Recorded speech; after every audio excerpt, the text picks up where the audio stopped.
या संसारात पंचमहाभूतांपासून निर्माण झालेले अनेक विषय आहेत.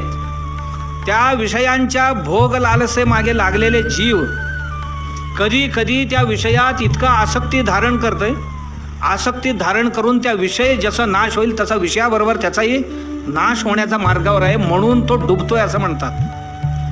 जीव डुबतो ह्या संसार सागरामध्ये, डुबतो, वरच येत नाही.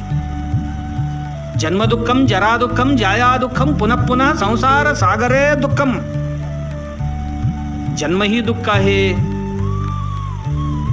वार्धक्यही दुःख आहे, रोग रुजिनादी सुद्धा दुःख आहेत आणि अंततः वृद्धाप्यही दुःख आहे. जन्म, जरा, जाया, मृत्यू ह्या सगळे मिळून ह्या सगळ्यांच्या संग्रहाला संसार असं नाव.